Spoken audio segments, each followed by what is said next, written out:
Et je m'étonne au plus haut niveau, mais alors tout le monde s'en fout. Comme si on n'avait pas de parents soi-même. Ou alors ils sont tous riches, ils ont de la chance. Hein, mais moi, je regarde autour de moi, je vois les gens que je rencontre, et de voir des gens qui à 80 ans, 85 ans, vont être obligés de quitter le domicile, parce qu'ils ne peuvent plus assumer, et qu'on est incapable de reloger décemment, mais en plus du traumatisme de quitter le lieu où on a tous les souvenirs, le respect que l'on doit aux personnes âgées. Hein, moi je vois, on a des services sociaux, je dirais le nom de la commune, hein, la fille qui est jeune, oh ben on vous mettra là, mais comment tu parles? Il faut apprendre à nos personnels, il faut apprendre à nos personnels qui ne savent pas encore ce que c'est que de vieillir, du traumatisme que ça représente. Dans une nation qui vieillit, où nous devons nous préoccuper de ceux qui nous ont permis d'être ce que nous sommes. La France dont nous sommes fiers. Moi j'avais 20 ans, j'avais 18 ans en 72, mon sujet de bac en économie, c'était « Peut-on parler de miracle économique français ?» Si vous saviez ce que j'étais fier, parce que moi j'étais déjà engagé politiquement, hein, si j'étais fier d'avoir un sujet pareil, mon pays, on pouvait le comparer au miracle économique allemand.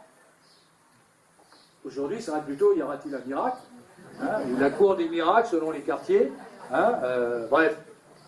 Donc, voilà, c'est cette génération-là qui a fait ce que nous sommes, et nous nous devons, je vous le dis, ma génération et les autres, oui, de travailler plus pour payer les retraites des anciens, parce qu'eux n'ont pas eu de jeunesse.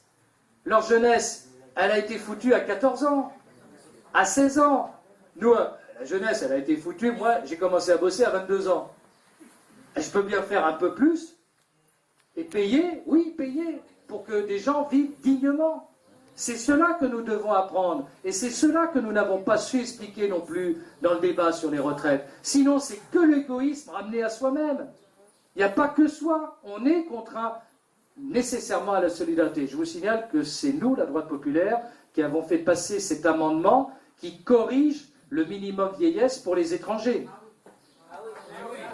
Grâce à Internet, nous avons découvert ce que nous n'avions pas vu au moment du débat sur les retraites, c'est-à-dire que n'importe qui débarque chez nous, et du moment qu'il justifie d'un domicile, touche un minimum, c'est Jospin qui nous a pondu ça en 97-98, ça s'appelle l'APSPA, hein, et touche, alors que l'autre qui a bossé se retrouve avec moi parce que survivant, machin, vraiment infernal. Désormais, nous avons fait passer 10 ans de présence sur le territoire et la preuve de la présence sur le territoire, parce qu'il y a ceux qui arrivent et puis qui repartent, et puis voilà. C'est pas encore satisfaisant, mais je vous signale que c'est ce que nous avons obtenu pour corriger le tir. Je vous signale aussi que c'est nous qui avons obtenu que désormais, sur l'aide médicale d'État, où n'importe qui d'ailleurs vient se faire soigner chez nous pendant que vous payez, que je paye. Voilà. Nous y avons mis une franchise de 30 €. Je ne vous dis pas le débat homérique avec les socialistes là-dessus. Ils y reviendront. Car la pression est grande. On nous a accusés de tuer. Vous entendez bien? On nous a accusés de tuer. Dans certains lobbies bien particuliers, on ne sait pas plus. On a tenu bon et le gouvernement a été réglo là-dessus. Nous avons imposé aussi qu'ils ne puissent se faire soigner qu'à condition que dans leur pays n'existent pas les soins nécessaires à la vie, et donc plus les trucs de complaisance, la cure, le machin, les soins, etc. Et également, à partir du moment où il y avait un vrai risque sanitaire. Donc on y a mis des cadres, c'est tout neuf, ça n'a qu'un an, mais nous l'avons fait. Ne croyez pas que les choses se fassent si facilement que ça non plus. Je lis que on souhaiterait la préférence nationale. Ah, je vous le dis très clairement, moi aussi. Moi aussi. Moi, par principe, d'ailleurs, les maires le font, hein. Généralement, quand ils réservent un emploi ou un logement, ils commencent par regarder si le gars habite ici avant de lui donner, plutôt qu'un gars qui est extérieur. Hein. Alors, ça se dit pas, mais ça se fait.